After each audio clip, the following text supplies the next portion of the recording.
Does it ever seem like people try to speedrun reality? And by speedrunning, I'm referring to this kind of trend in gaming where people will try to complete a game as fast as they can, or they're either trying to reach at least a certain goal point or the end of the game. And they may use a bunch of different glitches or bugs, or even just be really good at the game in order to accomplish it. Probably all a bit of both. And so it can be very interesting to watch how that can be accomplished and what is discovered by attempting to do that. But the other thing of note is that it seems like a lot of people will attempt to actually speed run reality. And then sometimes this can be like trying to reach their goals overnight. And then we have this concept of overnight success, which isn't really real, in that a lot of the so-called overnight successes had a lot of work put in. It's like, oh yeah, they had an invention that really took off and made things right, but it's like they didn't invent that invention overnight generally. They had to do a lot of testing and so forth and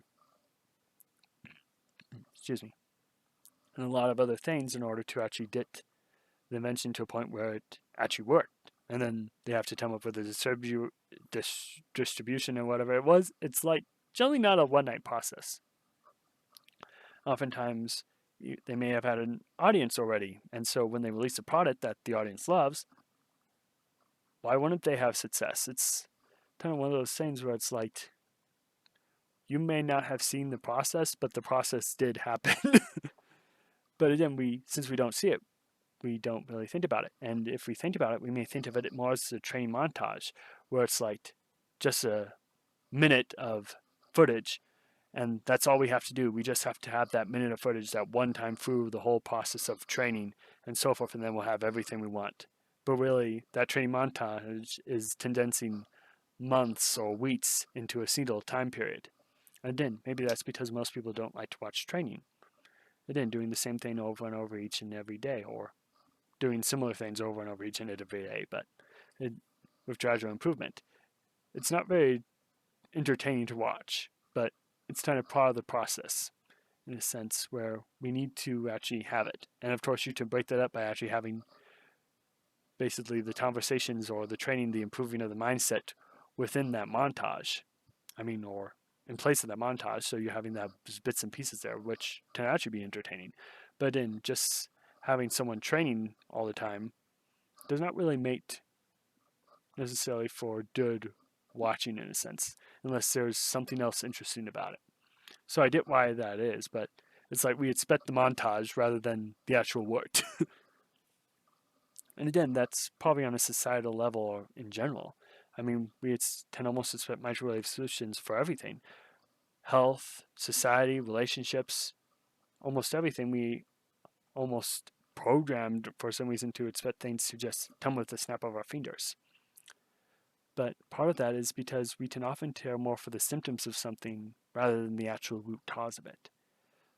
This is especially true with society and health, where we see all the things wrong with society and we think, oh, we just need the right piece of legislation or the right kind of person in government or whatever, and everything will work out just fine. But really, the problem often has to do with the hearts of the people in the situation rather than the situation itself, in a sense. There needs to be a change in people's hearts, which generally takes time, or people's perspective, people's mindset, whatever you want to say. It generally has to do with people more than just we need to put the right legal system or whatever. Maybe we have to come up with a different program or a different way of doing things. It's not like the trick overnight fix is going to replace it. It might kind of clean up the area for a little bit, but it's not going to actually change the root cause of it. Again, the root cause is often people's mindset and hearts that need to be changed, or their perspectives that need to be changed to actually have the lasting results. And then we also see this in medicine where it's like, oh, well, but we want the marital pill. So we think, oh yeah, we just need this thing to take away the symptoms and the pain. We don't like being in pain and distress. Yet the thing is that pain and distress is often a sign of something, that something has gone wrong. So it's like, rather than trying to dull the pain or dull the symptoms, we should be like, okay, what is the root cause of the problem so that I don't have to deal with this problem anymore because my alarm system is going off. Basically, pain is the alarm system that something's wrong. It's like you're pressed up against something hot. You feel pain, so you know to jerk away your finger. So what is the pain telling you or whatever? It's like there are generally deeper consequences than just the symptoms. Yet what we care about is the symptoms because we don't like to be in pain. We just want the miracle pill so we can swallow it and then go back to how things are. Our normal life. We don't want to have to sacrifice to change things, to have a new food plan because we can't eat what we want right now so our body can heal. But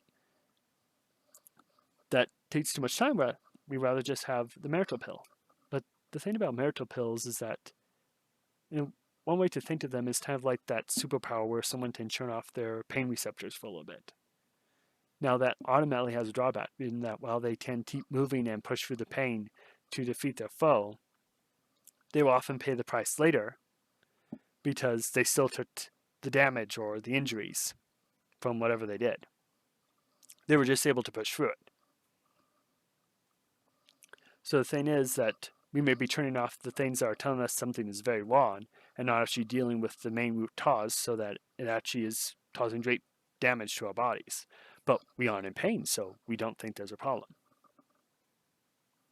And then, in regards to miracle pill, just next time you see like a commercial on TV that's talking about this new treatment or whatever, and it starts listing off the side effects, listen to them. And it can really kind of change your perspective in like, because sometimes it seems like the side effects are actually harsher than the symptoms that they correct, in a sense, at least the possible side effects. So it's just something to really think about. Now, in regards to kind of other areas that can be watched, there is relationships. And it often seems like people think they can just find the one and then everything is going to be completely fine. So they may rush into things and even commit to do things that they wouldn't just in order to this person stay. But it's often, in that case, not a balanced relationship. It's not someone trying to do what's best for the other person. It's someone trying to get what they want out of another person rather than what's actually best for them. And then that's kind of a side note, but it's like we try to rush into things because this person wants this, that, and the other thing, but it's like, do we really want that, or is it really what's best for us? And sometimes this can be where we expect people to simply trust us. And even if we've ruined that trust, after they say, okay, I forgive you, it's like we expect that trust to be completely restored. When it's like, generally if trust has been broken, it's automatically in deficit mode. And especially if it's a case where it's like, what happened? You've proven that you haven't been trustworthy, so while I can forgive you for what you did, I'm not sure if I will trust you the same way that I did because you still need to prove that you are capable of keeping that trust. So it's just something to really think about, and that takes time. And it's not like something that is just like, oh, I have an instant rapport with everyone, and so they all trust me because I'm so trustable. That's not really how things work. Another way to think of it is that people often have different timetables when it comes to relationships. And this is generally our perspectives and inclinations and so forth. But one person to be all in the first date, while the other one is like, I barely know you. We just met for coffee, but you're talking about all these things. And again, sometimes it's good to get expectations out on the table first thing, but it is kind of like, sometimes it can be really twit. And again, sometimes you don't even have to meet those, to have someone start being like that. And it's like, what, huh? What are we doing? We're making plans already?